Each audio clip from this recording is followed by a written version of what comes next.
came from. If you think your life is very difficult na kwamba maisha inakupeleka very negatively, ni kama hakuna kitu inaendanga vizuri kwako, think about this lady. Her name is Peris Mugure, and this is a photo of her before atoke Kenya about 2 years ago. Now, after atoke Kenya, this is also another video of her after ametoka Kenya. Spent some 2 years in Saudi Arabia. Now, those two people seem to be very different. Ni kama hata si mtu mmoja, hawezi amini. But let me tell you a very sad story about this lady.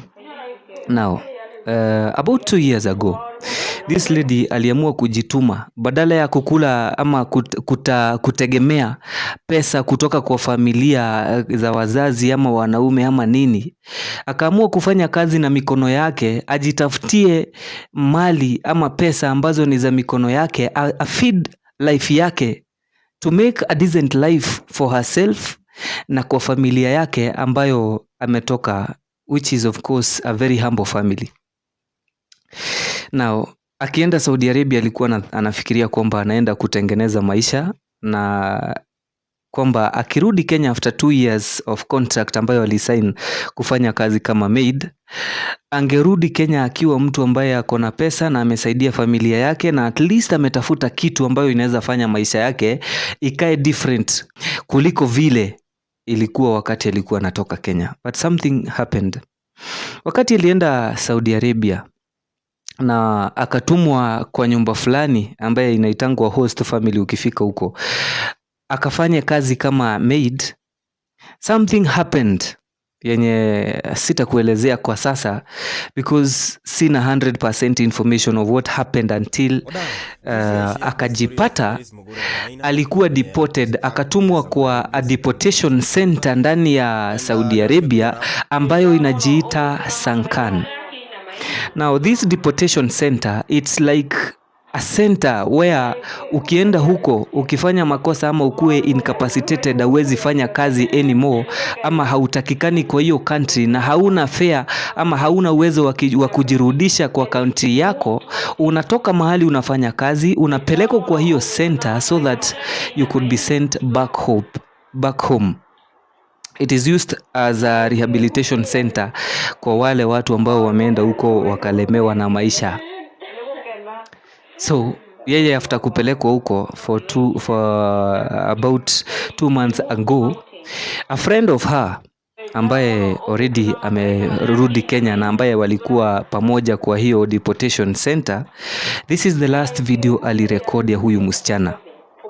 And the sad part of it is this, that Peris alienda huko na miguu yake, akitumia miguu yake, akiwa anaweza kutembea, anaweza kuongea, anaweza kufanya kila kitu, and that is why alikuwa cleared na hizo airport na hizo agents zenye zilimclear kwenda kufanya kazi huko, because alikuwa na nguvu.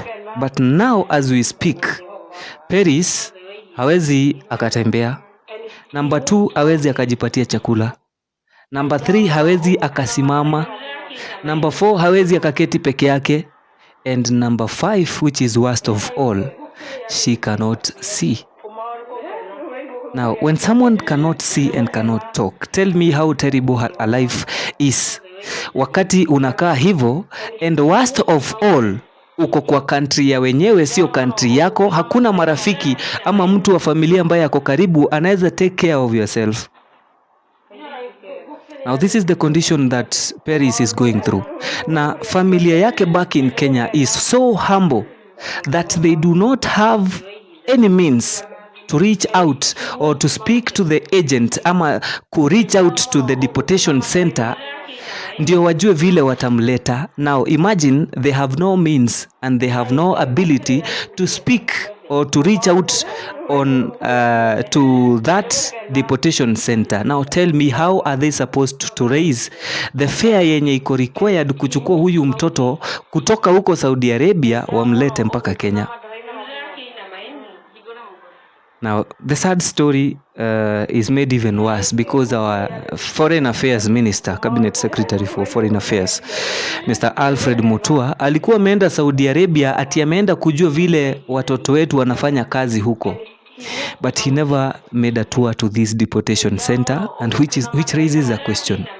Wenda ulienda huko na uka reach to a very important conclusion, ama ukatengeneza sheria ambazo zitasaidia in future. But the people who made you go there ni watu kama hawa ambao wanapitia hell. People like this who have lost hope in a foreign country.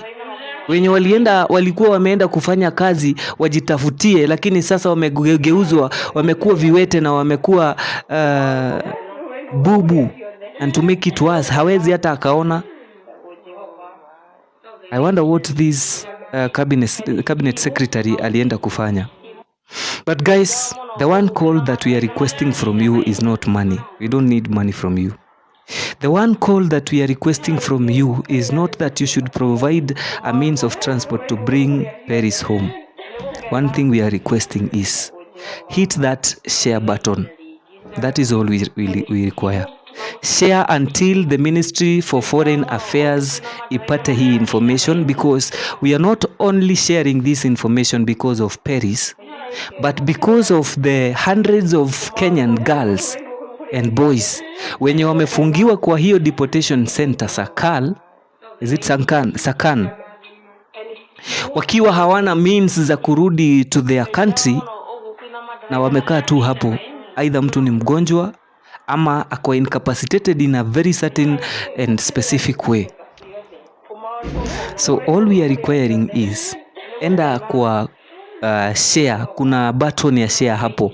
Ukishafinya share, if you're watching on TikTok, kuna ka option ya repost. So click your repost ama ushare kwa inboxes za wale watu unajua wanaweza msaidia, kama uko na link ama uko na connection na wale watu ambao wako kwa ministries ya foreign affairs. That is all we are calling for you. And we are not saying that we don't require money. For this specific case, I would be happy if we Kenyans come together, tutengeneze pay bill, we find a person from the family, tumtumie pesa until zifike fare ya kuleta Paris nyumbani, hata kama tulimpatiana Saudi Arabia akiwa mzima, na serikali yetu ya Kenya haijafanya anything to help those people wenye wamefungiwa kwa hizo deportation centers. Bado ni watoto wetu, na they can only survive if we support them, because at this level Paris must be very desperate and requires your intervention. So I will speak with my friend Daddy Blessing, who shared this story to me. Mimi sijonge na mtu wa familia ama rafiki wa Paris. I have only spoken to Daddy Blessing, who has already spoken to the family and friends and understands the case better. We will see whether we shall make a pay bill number yenye tutatumia kushare to raise at least pesa zenye zitatosha fare. Akifika Kenya, mambo ya matibabu tutajua baadaye. But please, for this moment, please share until our government finds this story kindly. Thank you. That's my time. Kim Explain, and that's Kim Farm.